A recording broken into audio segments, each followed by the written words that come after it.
കേരളത്തിൽ നിന്ന് ഹംപിയിലേക്ക് ഒരു ബഡ്ജറ്റ് ട്രിപ്പ് എങ്ങനെ പോകാം എന്നാണ് ഞാൻ ഈ ഒരു വീഡിയോയിലൂടെ പറയുന്നത്. കൂടെ എനിക്ക് പറ്റിയ അബദ്ധങ്ങളും നിങ്ങൾക്ക് പറ്റാതിരിക്കാനുള്ള കാര്യങ്ങളും കൂടെ ഞാൻ ഇതിൽ ഡിസ്കസ് ചെയ്യുന്നുണ്ട്. ഞാൻ കൊച്ചിയിൽ നിന്നാണ് എൻ്റെ യാത്ര സ്റ്റാർട്ട് ചെയ്തത്.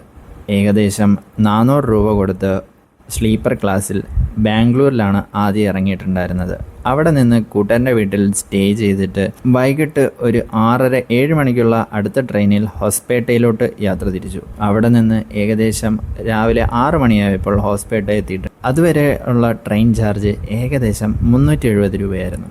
അവിടെ നിന്ന് ഹംപിയിലോട്ട് ഇനി യാത്ര തിരിക്കണം. ഏകദേശം 13 to 14 കിലോമീറ്റർ ഹംപിയിലോട്ടുണ്ട്.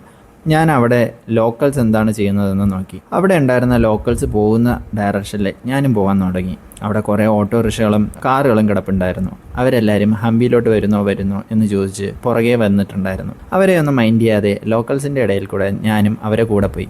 ഏകദേശം 1 കിലോമീറ്റർ എത്തിയപ്പോൾ അവിടുത്തെ ബസ് സ്റ്റാൻഡിൽ അവരെല്ലാവരും കയറി. അപ്പോൾ ഞാനും അവിടെ ഉണ്ടായിരുന്ന ആൾക്കാരോട് ചോദിച്ചു, ഹംപിയിലോട്ടുള്ള ബസ് എപ്പോൾ എടുക്കും, ഇവിടെ എങ്ങനെയും ഉണ്ടോ എന്ന് ചോദിച്ചു. സമയം രാവിലെ 6:30 അടുത്തിട്ടുണ്ടായിരുന്നു. അപ്പോൾ തന്നെ ആദ്യത്തെ ഹംപി ബസ് അവിടെ സ്പോട്ട് ചെയ്തു. അവർ ആ ബസ്സിൽ കയറിക്കൊള്ളാൻ വേണ്ടി പറഞ്ഞു. ഞാൻ കയറി 20 രൂപ ടിക്കറ്റ് എടുത്ത് നേരെ മെയിൻ ഹംപിയിലോട്ട് ഇറങ്ങി. അവിടെ എത്തിയതിന് ശേഷം എനിക്ക് പ്രത്യേകിച്ചൊന്നും ചെയ്യാനുണ്ടായിരുന്നില്ല. കാരണം 8:30 എൻ്റെ സുഹൃത്ത് വരത്തുള്ളൂ. അതുവരെ ഞാൻ വെയിറ്റ് ചെയ്ത് അവിടെ നിന്നു. വിരുപക്ഷ ടെമ്പിളിൻ്റെ അങ്ങോട്ടും ഇങ്ങോട്ടും തേരാപാരം ഞാൻ നടന്നു. അതിനുശേഷം എൻ്റെ ഫ്രണ്ട് വന്നു. അപ്പോഴാണ് എൻ്റെ ആദ്യത്തെ അബദ്ധം മനസ്സിലായിട്ടുണ്ടായിരുന്നത്. ഞങ്ങൾ ബുക്ക് ചെയ്തത് ഗംഗാവതിയിലെ ഹോസ്റ്റലാണ്. ഗംഗാവതി മെയിൻ ഹംപിയിൽ നിന്ന് ഏകദേശം 24 കിലോമീറ്ററോളം ദൂരമുണ്ട്. എപ്പോഴും ബസ്സിൽ അങ്ങോട്ടും ഇങ്ങോട്ടും പോയിട്ട് വരിക എന്ന് പറയുന്നത് ഫീസിബിൾ ആയിട്ടുള്ള കാര്യമല്ല. അപ്പോൾ നമ്മൾ തീരുമാനിച്ചു ഒരു ബൈക്ക് റെൻ്റ് എടുക്കാമെന്ന്. ഒരു സ്കൂട്ടി റെൻ്റ് എടുക്കാൻ അങ്ങനെ തിരക്കി നടന്നപ്പോഴാണ് മനസ്സിലായത്, സ്കൂട്ടി റെൻ്റ് എടുക്കണമെങ്കിൽ ഫെറി കടന്ന് അപ്പുറത്തോട്ട് പോകണം. അപ്പോൾ ഈ ഫെറി കടക്കണം എന്ന് പറയുകയാണെങ്കിൽ അവിടെ ഒരു ബോട്ട് സർവീസ് ഉണ്ട്. ആ ബോട്ട് സർവീസ് അല്ലാണ്ട് ഫെറി കടക്കണമെങ്കിൽ ഏകദേശം 20 കിലോമീറ്റർ ചുറ്റിപ്പോണം. ആദ്യമായി ചെയ്യേണ്ടിയിരുന്നത് അടുത്തുള്ള ഒരു ഹോം സ്റ്റേ എടുക്കുക എന്നുള്ളതായിരുന്നു. ഹംപിയിൽ വന്ന് ഇറങ്ങിയതിന് ശേഷം അവിടെയുള്ള ലോക്കൽസിൻ്റെ ചോദിച്ചതിന് ശേഷം അവിടെ ഒരു ഹോം സ്റ്റേയിൽ സ്റ്റേ എടുത്താൽ മതിയായിരുന്നു. ഏകദേശം 1200-1300 രൂപയ്ക്ക് വിത്ത് ഫുഡുള്ള നല്ല ഹോം സ്റ്റേകൾ ഉള്ള സ്ഥലമായിരുന്നു അത്. എന്നാൽ ഞങ്ങൾ എടുത്തിരുന്നത് ഏകദേശം 24 കിലോമീറ്റർ അപ്പുറത്തുള്ള ഹോസ്റ്റലിലായിരുന്നു. എന്തായാലും സ്കൂട്ടി റെൻ്റ് എടുക്കണം എന്നുള്ള മൈൻഡ് ആയതുകൊണ്ട് ഫെറി കടക്കാൻ വേണ്ടി ബോട്ട് കാത്തു നിന്നു. ഒരു 10 മിനിറ്റ് കാത്തു നിന്നപ്പോൾ ബോട്ട് വരികയും അവിടെ നിന്ന് ഒരാൾക്ക് 50 രൂപ എന്ന നിരക്കിൽ നമ്മൾ അപ്പുറത്ത് കടന്നെത്തുകയും ചെയ്തു. അവിടെ എത്തിയ ഉടനെ ഒരു സ്കൂട്ടി റെൻറ്റിനെടുക്കുകയും 500 രൂപ പെർ ഡേ എന്ന നിരക്കിലായിരുന്നു സ്കൂട്ടി ഉണ്ടായിരുന്നത്. 2 ദിവസത്തേക്ക് വാടക 1000 രൂപയും പിന്നെ 130 രൂപ പെട്രോള് അപ്പോൾ ഒഴിക്കുന്നതിനും ആവശ്യപ്പെട്ടു. അങ്ങനെ 130 രൂപയ്ക്ക് പെട്രോളും ഒഴിച്ച് 2 ദിവസത്തെ പൈസയും കൊടുത്ത് ഞങ്ങൾ വണ്ടി എടുത്ത് ഇറങ്ങി. അവിടെ നിന്ന് തിരിച്ച് ഞാൻ പറഞ്ഞതുപോലെ ഹംപിയിലോട്ട് വരണമെങ്കിൽ ഏകദേശം 20 കിലോമീറ്റർ പിന്നെയും കറങ്ങണം. അപ്പോൾ ഞങ്ങൾ കരുതി അപ്പുറത്തെ സൈഡിൽ കാണാൻ പറ്റുന്ന സ്ഥലങ്ങളെല്ലാം ആദ്യം കവർ ചെയ്യാം, അതിനുശേഷം മെയിൻ ഹംപിയിലോട്ട് പിറ്റേ ദിവസം വരാം എന്നുള്ള തീരുമാനത്തിലേക്ക്. അങ്ങനെ ആദ്യത്തെ ദിവസം ഞങ്ങൾ അനഗുഡി, സനാപൂർ ഭാഗങ്ങൾ കവർ ചെയ്തു. വഴിയിൽ ആരുമില്ലാത്ത ഒരു ചെറിയൊരു കുന്നിൻ മുകളിൽ നമ്മൾ ചെറിയൊരു ട്രക്കിംഗ് ഒക്കെ നടത്താൻ വേണ്ടി ശ്രമം നടത്തിയിട്ടുണ്ട്. പകുതി വഴി എത്തിയപ്പോൾ വേറെ സ്ഥലം പോകാനായിട്ട് മുഴുവൻ പാറക്കെട്ടുകളും കാര്യങ്ങളായതുകൊണ്ട് കയറാൻ കുറച്ച് ബുദ്ധിമുട്ടുള്ളത് കൊണ്ട് അങ്ങോട്ടൊന്നും കയറിപ്പറ്റാൻ പറ്റിയിട്ടുണ്ടായിരുന്നില്ല. എന്നാലും അത്യാവശ്യം ആൾക്കാരൊന്നും ഇല്ലാത്തതുകൊണ്ട് നല്ലൊരു ഭംഗി ഉണ്ടായിരുന്നു അതിൻ്റെ ടോപ്പിൽ നിന്ന് ബാക്കിയുള്ള സനാപൂരിൻ്റെ വിഷ്വൽസ് കാണാനായിട്ട്. സമയം ഏകദേശം 12-12:30 കൂടി അടുത്തപ്പോൾ തന്നെ ഞങ്ങൾ അവിടെ നിന്ന് ഇറങ്ങാൻ വേണ്ടി പോകുന്ന വഴിക്ക് ചെറിയൊരു ലൈം ജ്യൂസും കാര്യങ്ങളെല്ലാം കുടിച്ച് അവിടെ നിന്ന് നേരെ നമ്മൾ ഹോസ്റ്റലിലോട്ട് പോയി. ഹോസ്റ്റലിൽ വണ്ടി ഇല്ലാതെ എന്തായാലും കടന്നു പോകാൻ പറ്റത്തില്ല. ചെറിയ കുറേ നാരോ റോഡ്സ് അതിൻ്റെ ഇടയിലുണ്ട്. അവിടെ ഹോസ്റ്റലിൻ്റെ അടുത്ത് തന്നെ കുറേ ബൈക്ക് റെൻ്റലും ഷോപ്പുകളും അവർ തന്നെ പ്രൊവൈഡ് ചെയ്യുന്നുണ്ട്. എങ്കിലും നമ്മൾ വണ്ടി എടുത്തുകൊണ്ട് പോയില്ലെങ്കിൽ തിരിച്ചു വരുമ്പോൾ വളരെ ബുദ്ധിമുട്ടായിരിക്കും. ഓട്ടോറിക്ഷയിൽ പോകാൻ ഏകദേശം 800-900 രൂപ അവർ ചാർജ് ചെയ്യും എന്നാണ് എൻ്റെ ഒരു വിശ്വാസം. നേരെ നമ്മൾ ഹോസ്റ്റലിലെത്തി അവിടെ ചെക്ക് ഇൻ ചെയ്തു. ഫ്രഷ് അപ്പ് ഒക്കെ ആയി അവിടെ നിന്ന് ഫുഡും ഓർഡർ ചെയ്ത് കഴിച്ചു. ഏകദേശം നല്ല അത്യാവശ്യം റേറ്റ് ഉണ്ട് ഹോസ്റ്റലിലെ ഫുഡ്. എന്നാൽ പുറത്തുള്ള റെസ്റ്റോറൻറ്റുകളിൽ അത്രയും റേറ്റ് വരത്തില്ല. 100 രൂപ 200 രൂപ ആ ഒരു റേഞ്ചിൽ കഴിയുമായിരുന്നു. ബട്ട് നമ്മൾ കഴിച്ച് കഴിഞ്ഞപ്പോൾ ഏകദേശം 790 രൂപ ഹോസ്റ്റലിൽ ചാർജ് ചെയ്തിട്ടുണ്ടായിരുന്നു. ലഞ്ച് കഴിഞ്ഞു. ഏകദേശം 3:30 കൂടി ഞങ്ങൾ നേരെ തിരിച്ച് ഹംപിയിലോട്ട് യാത്ര തിരിച്ചു. തിരിച്ചു. അവിടെ നിന്ന് നമ്മൾ ആദ്യം പോയത് ഹേമകുട ഹില്ലിലായിരുന്നു. അവിടെ ഏകദേശം ഒരു 24 കിലോമീറ്റർ ഹോസ്റ്റലിൽ നിന്നുണ്ടായിരുന്നു. അവിടെ നിന്ന് നേരെ അങ്ങോട്ട് പോയി. ആദ്യം നമുക്ക് വഴി തെറ്റിയായിരുന്നു ഹില്ലിലെത്തിയത്. Google map ചതിച്ചതായിരുന്നു. പോകേണ്ട വഴിയല്ലായിരുന്നു ഞങ്ങൾ പോയിട്ടുണ്ടായിരുന്നത്. വെള്ളത്തിന്റെ അടുത്ത് വെച്ച് ഗൂഗിൾ മാപ്പ് പറഞ്ഞു നേരെ പോയാൽ മതി എന്ന് പറഞ്ഞു. തിരിച്ചെന്തായാലും പോകുന്നില്ല, ഈ വഴി തന്നെ എന്തായാലും പോകാമെന്ന് കരുതി ഞങ്ങൾ രണ്ടുപേരും ഇറങ്ങി നടക്കാൻ തുടങ്ങി. അവിടെ നിന്ന് കുറേ പാറയും അതുപോലെയുള്ള വഴുക്കുള്ള സ്ഥലങ്ങളിൽ കൂടെ കടന്നാണ് സ്റ്റെയർ ഉള്ള സ്ഥലങ്ങളിലെത്തിയത്. അങ്ങനെ ഞങ്ങൾ പതുക്കെ നടന്ന് ഏകദേശം മുകളിലെത്തി. അവിടെ നിന്ന് കുറേ നേരം കാഴ്ചകൾ കണ്ടു. അവിടെ നിന്ന് അടുത്ത സ്ഥലത്തോട്ട് പോകണം എന്നുണ്ടായിരുന്നുവെങ്കിലും വളരെ പീസ്ഫുള്ളും അധികം ആരും ഇല്ലാത്തത് കൊണ്ട് തന്നെ കുറേ നേരം അവിടെ ഇരുന്ന് എൻജോയ് ചെയ്തു. കുറേ നേരം അവിടെ ഇരുന്ന് കാറ്റൊക്കെ കൊണ്ട് സൺസെറ്റും കണ്ട് അവിടെ അങ്ങനെയിരുന്നു. അന്നത്തെ ദിവസം ഏറ്റവും കൂടുതൽ വർത്ത് ആയിട്ട് തോന്നിയത് ഈ ഹേമകുട ഹില്ലായിരുന്നു. ഏകദേശം 6:30-6:45 നമ്മൾ തിരിച്ചിറങ്ങാൻ വേണ്ടി, കാരണം ഇരുട്ട് വീണ് തുടങ്ങിയിട്ടുണ്ടായിരുന്നു. അവിടെ നിന്ന് ഇറങ്ങി വണ്ടിയുടെ അടുത്ത് എത്തിയപ്പോഴേക്കും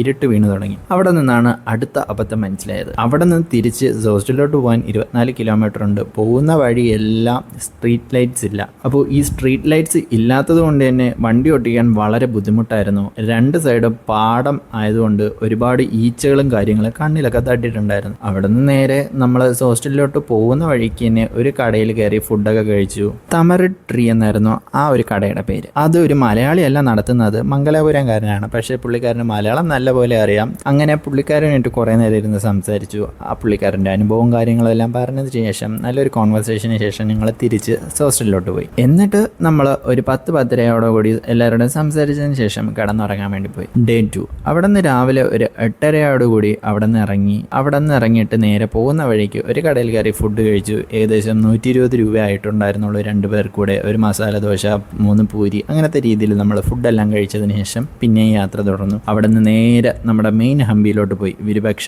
ടെമ്പിളിൻ്റെ അടുത്തുള്ള കൗണ്ടറിൽ നമ്മുടെ ബാഗും കാര്യങ്ങളും എല്ലാം കൊടുത്തിട്ടുണ്ടായിരുന്നു. കാരണം നമ്മൾ ചെക്കൗട്ട് ചെയ്തിട്ടാണ് ഹോസ്റ്റലിൽ നിന്ന് ഇറങ്ങിയത്. ഇനി ഒരു തിരിച്ചു പോക്ക് ഹോസ്റ്റലിലോട്ട് പോകുന്നത് ബുദ്ധിപരമായ ഒരു തീരുമാനം അല്ലാത്തത് കൊണ്ട് നമുക്ക് വണ്ടി 5:30 തിരിച്ച് ഏൽപ്പിക്കണം. അതുപോലെ ട്രെയിനും പിടിക്കാനുണ്ട്. നേരെ ബാഗും കാര്യങ്ങളും എല്ലാം എടുത്തിട്ടാണ് വിരുപക്ഷ ടെമ്പിളിൽ പോയതും. അവിടുത്തെ കൗണ്ടറിൽ 30 രൂപ എടുത്ത് ബാഗ് കൊടുക്കും. അവിടെ രാവിലെ തന്നെ കൊണ്ട് വെക്കുകയും അതിനുശേഷം നമ്മൾ ഫ്രീ ആയിട്ട് നടക്കുകയും ചെയ്തു. അതിനടുത്തുള്ള ഒരുപാട് സ്ഥലങ്ങൾ നമ്മൾ കണ്ടിട്ടുണ്ടായിരുന്നു. അതിൽ വിരുപക്ഷ ടെമ്പിളിനകത്ത് തന്നെ കുറേ കാര്യങ്ങൾ നമുക്ക് കാണാനുണ്ട്. അവിടെ നിന്ന് ലെഫ്റ്റ് സൈഡിലോട്ട് കയറി ആ ഒരു ടെമ്പിളിൻ്റെ ഭംഗിയും അവിടെ നിന്ന് ഇടിച്ചു പൊളിഞ്ഞ കുറേ സംഭവങ്ങൾ നമ്മൾ കണ്ടിട്ടുണ്ടായിരുന്നു. ഡേ 2 എനിക്ക് ഏറ്റവും ഹൈലൈറ്റ് ആയിട്ട് തോന്നിയത് അച്യുതാരായ ടെമ്പിളായിരുന്നു. അത്യാവശ്യം ഹിഡൻ ജെം എന്ന് വേണമെങ്കിൽ പറയാം. അധികം ആരും അങ്ങോട്ട് ഞാൻ കണ്ടിട്ടുണ്ടായിരുന്നില്ല. ആ ഒരു വഴിയിൽ വെച്ച് ഒരുപാട് നല്ല സ്പോട്ടുകൾ കണ്ടിട്ടുണ്ടായിരുന്നു. പോകുന്ന വഴിക്ക് ടെമ്പിളിൽ ജോലി ചെയ്യുന്ന വേറൊരാളെ കണ്ടിട്ടുണ്ടായിരുന്നു. അധികം ആരും പോവാത്ത സ്ഥലമായതുകൊണ്ട് തന്നെ പുള്ളിക്കാരൻ നമ്മളോട് ഇങ്ങോട്ട് ഒരുപാട് സംസാരിച്ചു. നമ്മളും ഒരുപാട് കാര്യങ്ങൾ പുള്ളിക്കാരനോട് ചോദിച്ചു. പുള്ളിക്കാരൻ കുറച്ച് മുറി ഹിന്ദി അറിയാം, നമുക്കും അറിയാമെന്നുള്ള ഹിന്ദിയൊക്കെ വെച്ച് കുറേ സംസാരിച്ച് പുള്ളിക്കാരൻ അത്യാവശ്യം നല്ലൊരു മനുഷ്യനായിരുന്നു. നല്ല കുറേ സ്പോട്ടുകളും കാര്യങ്ങളൊക്കെ കാണിച്ചു തന്നു. ഇതുവഴി പോയാൽ മതി, കുറേ സ്ഥലങ്ങൾ കാണാൻ വേണ്ടി പറ്റും എന്നൊക്കെ പറഞ്ഞു ഞങ്ങൾ നേരെ അച്യുതാരായ ടെമ്പിളിൽ അവിടെ പോയി കുറേ നേരം നിന്നു.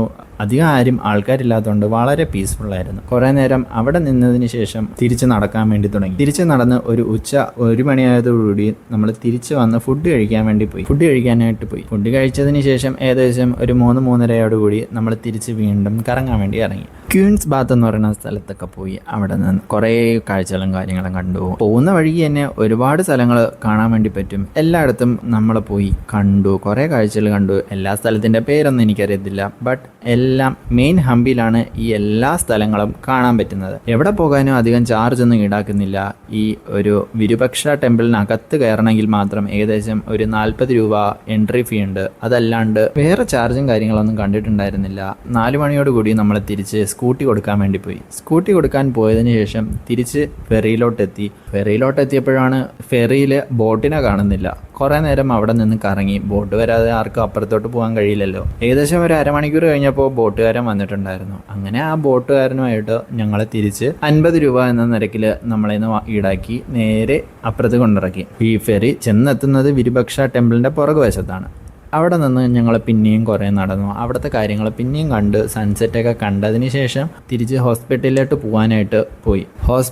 പോകാനായിട്ട് അവിടെ ബസ്സിന് 20 രൂപ ആവത്തുള്ളൂ. അങ്ങനെ ഞങ്ങൾ വെയിറ്റ് ചെയ്ത് നിന്നപ്പോൾ ഓട്ടോറിക്ഷക്കാർക്ക് 30 രൂപ കൊടുത്താൽ മതിയാവും. പക്ഷേ ഒരു പ്രശ്നം എന്ന് വെച്ച് കഴിഞ്ഞാൽ 10 പേര് കൂടെ കാണും. 10 പേര് ഒരു ഓട്ടോയിൽ തിങ്ങി നിരങ്ങി 30 രൂപ എന്നുള്ള നിരക്കിൽ അവർ കൊണ്ടാക്കി തരും. എല്ലാവരും അങ്ങനെയാണ് പോവാറ്. അപ്പോൾ ഞങ്ങൾ അത് കയറാനായിട്ട് കുറച്ച് മടിച്ച് നിന്നപ്പോൾ അടുത്തൊരു കനേഡിയൻ കപ്പിൾസിനെ കണ്ടിട്ടുണ്ടായിരുന്നു. അവർക്കും ഇങ്ങനെ ഓട്ടോറിക്ഷയിൽ പോകണം എന്നുണ്ട്.